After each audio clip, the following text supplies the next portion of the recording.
37 times. He did it 37 times. And nobody noticed what he was doing. Not the crowds. Not the Pharisees. Not even the 12 men who ate with him every day for 3 years. They watched miracle after miracle, healing after healing, and they catalogued the power without ever reading the pattern. They saw what he did. They missed what he was building. And here is the thing about patterns. They do not hide from you. They wait for you. They are sitting exactly where they have always been, in the text, in the sequence, in the progression of 37 recorded acts that most people summarize as Jesus healed people. As if that is the complete sentence. As if the story stops there. It does not stop there. The first miracle Jesus performed was at a wedding in Cana of Galilee. John chapter 2, verse 1. And the third day there was a marriage in Cana of Galilee, and the mother of Jesus was there. A wedding. A celebration. Not a battlefield, not a synagogue, not a moment of grand theological significance the disciples could frame later in retrospect. A party. A family gathering where somebody ran out of wine and the host was about to be publicly humiliated before his guests. His mother came to him. She said, "They have no wine." And his response was not immediate agreement. It was not warmth and reassurance. He said to her, "Woman, what have I to do with thee? Mine hour is not yet come." Those words have confused readers for 2,000 years. They sound cold. They sound like a refusal. They are neither. They are instruction. Because she heard something in his voice that the text does not record. She heard agreement underneath the question. She turned to the servants and said 6 words that contain everything the New Testament will spend the next 27 books explaining. Whatsoever he saith unto you, do it. John 2 verse 5. Do it. 6 water pots stood nearby. Stone ones, holding between 20 and 30 gallons each. They were there for a specific Jewish ritual, purification. Not for celebration. Not for drinking. For washing away what made you unclean before you could approach anything holy. And Jesus said, fill them with water. Not wine. Water. The raw, unchanged thing. Fill them first, exactly as they are, with exactly what you have. And they filled them up to the brim. He said, draw out now, and bear unto the governor of the feast. And the governor tasted what had come out of those stone jars and called the bridegroom and said, every man at the beginning doth set forth good wine. And when men have well drunk, then that which is worse, but thou hast kept the good wine until now.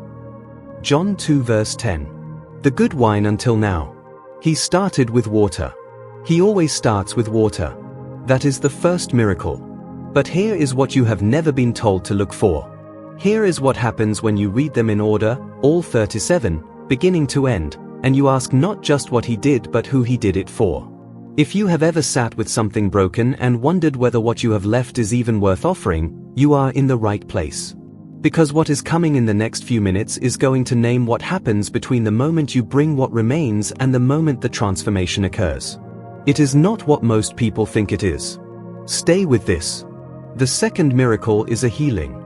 John chapter 4. A nobleman whose son is sick at the point of death. The man comes to Jesus and begs him to come down. And Jesus does not go immediately. He says, go thy way, thy son liveth. John 4 verse 50. He heals from a distance. The man departs, believing the word. His servants meet him on the road. Thy son liveth. And the father knew that it was at the same hour in the which Jesus said unto him, thy son liveth. Distance. Faith. A word spoken. A man walking home believing before he saw. The third miracle, a man who had been sick for 38 years, lying beside the pool of Bethesda, waiting for someone to put him into the water when it stirred. John chapter 5, verse 5, and a certain man was there, which had an infirmity 38 years. Jesus saw him and knew he had been in that condition a long time, and he asked a question that sounds strange at first, wilt thou be made whole? John 5 verse 6. 38 years. And he asks if the man wants to be healed. That question is not insensitive. It is the most important question in the New Testament. Because the man's answer reveals everything. He does not say yes. He says, Sir, I have no man, when the water is troubled, to put me into the pool, But while I am coming, another steppeth down before me. John 5 verse 7. He answers a question about desire with an explanation of circumstances. He tells Jesus about the conditions that have failed him. He has been waiting so long that waiting has become the only identity he has left. Jesus heals him anyway. Rise, take up thy bed, and walk. And immediately the man was made whole, and took up his bed, and walked. John 5 verses 8 to 9. The pattern has started. Not faintly. Clearly. Look at what these first three miracles cover: a lack, a distance, an impossibility of access. A shortage that shamed people. A healing that required believing without seeing. A man too far inside his own helplessness to even articulate his desire. 3 miracles. 3 categories of human need. And he addresses all 3 in the opening chapters of his public ministry. This is not coincidence. A teacher does not structure his work this way unless the structure itself is the lesson. By the time Jesus heals the leper in Matthew chapter 8, something has already been established in the pattern that most readers skip over. The leper comes and says, "Lord, if thou wilt, thou canst make me clean." Matthew 8 verse 2. If thou wilt. Not if thou canst. The man does not question the power. He questions the willingness. 2,000 years of religious training had told him that his condition made him untouchable, unworthy, outside the reach of anything holy. And he still came, with the question embedded in the approach. And Jesus put forth his hand, and touched him, saying, "I will, be thou clean." Matthew 8 verse 3. He touched the leper before he healed him. The touch was not necessary for the miracle. He healed the nobleman's son from miles away without touching anyone. He could have spoken and the leprosy would have left. He touched him first. The willingness preceded the miracle. The contact came before the cure. That is the reframe. That is what is actually happening beneath every one of these 37 events. The miracles are not primarily demonstrations of divine power. They are revelations of divine willingness. Every miracle answers the same unspoken question that every suffering person has ever carried. Am I worth this? Is my situation the kind that qualifies for help? Have I been broken long enough, badly enough, in the right way, to deserve intervention? And Jesus answers that question 37 times. In 37 different categories of human need. In 37 different social contexts, cultural settings, and states of faith. From guests at a wedding embarrassed by a wine shortage to a man who had been waiting 38 years. From a Roman centurion whose servant was dying to a Syrophoenician woman who was not even part of the covenant people. From children to old men. From the powerful to the outcast. He heals them all. Not as a series of random charitable acts. As a deliberate, systematic answer to a question humanity has been asking since the garden. The centurion in Matthew chapter 8 does not ask Jesus to come to his house. He says, "Lord, I am not worthy that thou shouldest come under my roof, but speak the word only, and my servant shall be healed." Matthew 8 verse 8. For I am a man under authority, having soldiers under me, and I say to this man, Go, and he goeth. He understands command structure. He says, say the word. That is enough. Jesus marvels. Literally marvels. Verily I say unto you, I have not found so great faith, no, not in Israel. Matthew 8 verse 10. A Roman soldier. Not a Jew. Not a disciple. Not a religious leader. A man whose entire professional life was built on understanding the weight of a command. And he grasps what the 12 men traveling with Jesus daily are still struggling to hold on to. The word is enough. The authority is real. You do not need proximity. You do not need to see it happen. You receive the word and walk home expecting the result.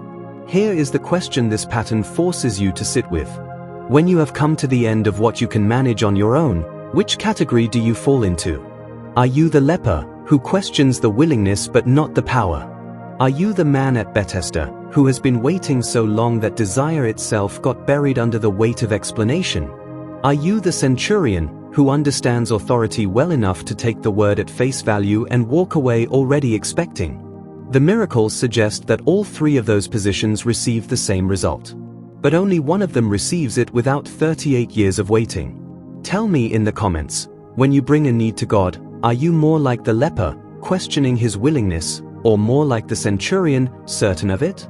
That single answer reveals more about where you actually stand than almost anything else. I want to know. The feeding of the 5,000 sits at the center of the recorded miracle sequence. And it is the only miracle documented in all 4 Gospels. Matthew chapter 14. Mark chapter 6. Luke chapter 9. John chapter 6. 4 witnesses. 1 event. The one all 4 felt compelled to preserve in their own telling. 5,000 men, plus women and children. The disciples come to Jesus as evening falls and say, "Send them away. There is not enough here.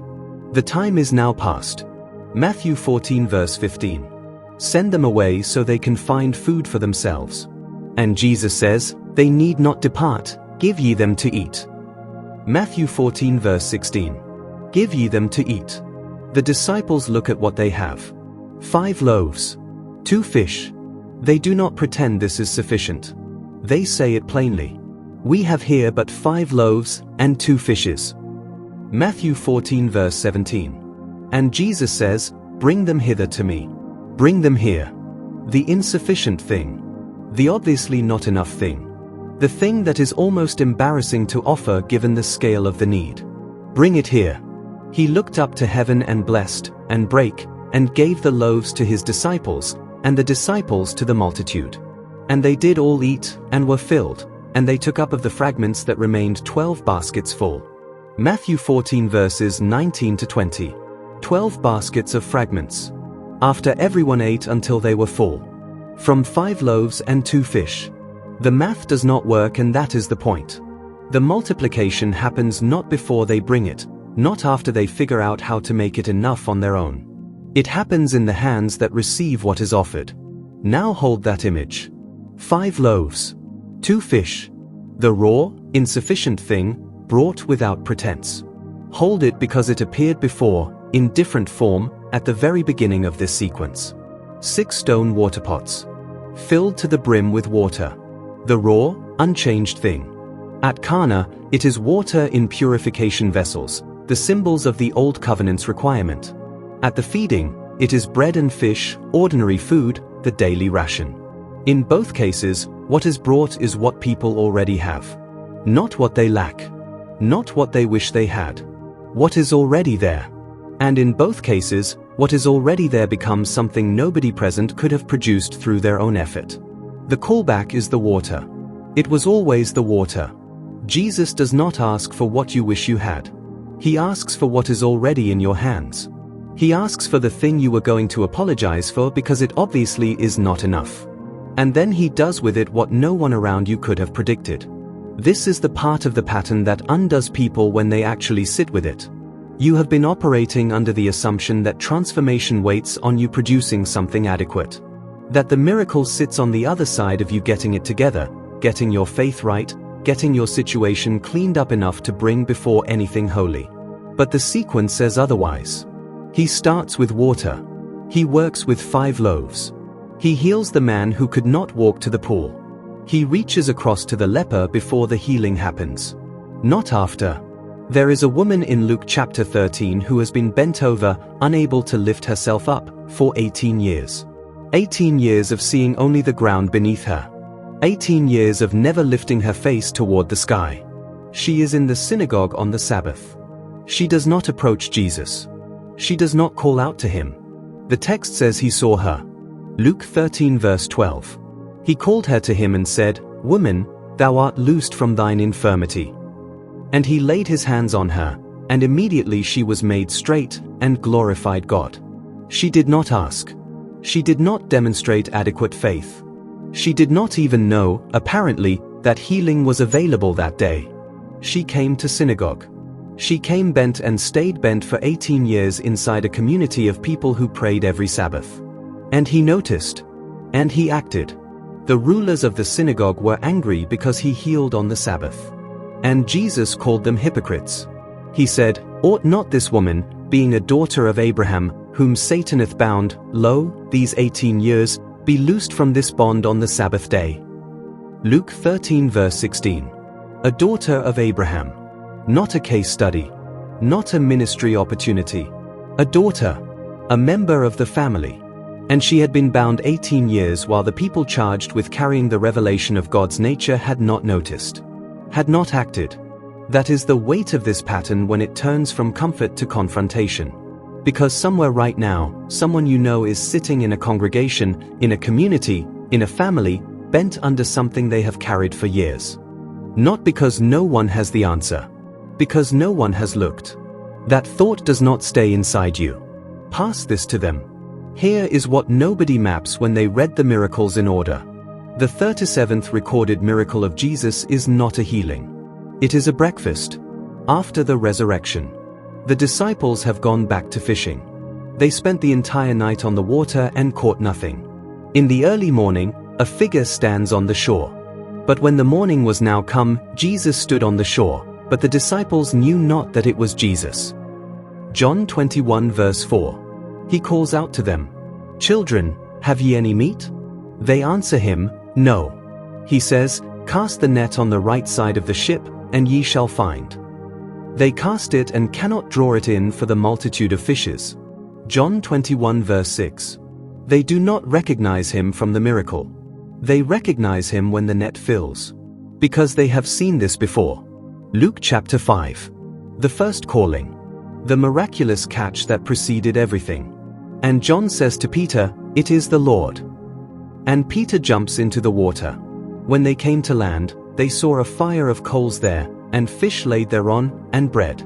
John 21 verse 9. He had already prepared breakfast. Before they arrived. Before they brought their catch. He had already made provision. He asks them to bring of the fish which they have now caught. Not because he needs it. Because he wants them to contribute what they have. He wants to receive what they bring. And then he says, "Come and dine." John 21 verse 12. Come and dine. The ministry that began at a feast ends at a feast. The ministry that began with him providing something that was missing, wine at Cana, ends with him providing something that was missing, a meal for exhausted men who worked all night and came back with nothing. And between those two feasts, 35 other moments of power and provision and healing and resurrection. The pattern was never random. It was never simply mercy in response to whoever happened to cross his path on a given day. He was showing, in sequence, in category, in escalating scale, what God is like. What God is willing to do. What God notices. What God never turns away from the door. Here is what the disciples missed while they were watching. And here is what you might be missing right now. Every miracle falls into one of 5 categories. Lack. Distance. Impossibility. Exclusion. Death. Every single one of the 37.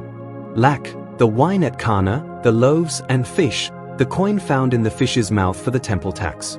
Distance. The nobleman's son healed from miles away, the centurion's servant healed without a visit. Impossibility. The man born blind in John chapter 9, who had never seen anything. Not blinded by injury. Born without sight. And Jesus heals him, and the Pharisees spend the rest of the chapter trying to explain it away. Because the category of blind from birth had no precedent. Isaiah had written in chapter 35 that the eyes of the blind would be opened, but no one in Israel's history, not Moses, not Elijah, not Elisha, had opened eyes that had never been open. Jesus did it. Not to demonstrate power. To answer the question of whether there is a category of need too severe to reach. Exclusion. The Syrophoenician woman. The Samaritan lepers. The Roman soldiers. The people outside the covenant. The ones who had no religious standing to make a claim on divine intervention. He heals them too. Every time. Death. The widow's son at Nain. Jairus' daughter. Lazarus. Lazarus. John chapter 11. Mary and Martha send word to Jesus, "Lord, behold, he whom thou lovest is sick." John 11 verse 3. He whom thou lovest. They do not argue for Lazarus' merit. They simply name the relationship. The one you love is sick. And Jesus delays. He stays 2 days longer where he is. By the time he arrives, Lazarus has been dead 4 days. 4 days. Not hours. 4 days. The Jews believed the soul departed the body after 3 days. 4 days was past any possible return by any natural reckoning. And Martha says to him, "Lord, if thou hadst been here, my brother had not died." John 11 verse 21. If you had been here. The accusation embedded in the grief. You were not here when we needed you. You were somewhere else. And now it is too late. Jesus said to her, "I am the resurrection and the life. He that believeth in me, though he were dead, yet shall he live." John 11 verse 25. He wept. John 11 verse 35. The shortest verse in the Bible and one of the most significant in this entire sequence. He already knew what he was about to do. He had told his disciples explicitly, "This sickness is not unto death, but for the glory of God." John 11 verse 4. He knew the outcome. And he still wept with the people who were mourning.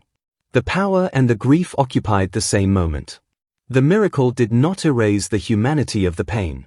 Then he said, "Lazarus, come forth." John 11 verse 43. And he came out, bound hand and foot with grave clothes, his face wrapped in a napkin. And Jesus said, "Loose him, and let him go." John 11 verse 44. Even after resurrection, someone had to unwrap him. Even after the miracle, there was a next step that the community around him had to participate in. Loose him. Let him go. This is the payoff. You came into this video wondering about a pattern in the miracles. And the pattern is there. 37 events. 5 categories. A sequence that moves from lack to distance to impossibility to exclusion to death, and then from death back to a breakfast on the shore. But beneath the pattern is what the pattern keeps proving. He never turned one away. Not one. Not the one who questioned his willingness. Not the one who had been waiting 38 years. Not the one who came from outside the covenant. Not the one who was 4 days dead. Not the 12 exhausted, confused, ashamed disciples who had denied and doubted and abandoned him and then gone back to fishing because they did not know what else to do.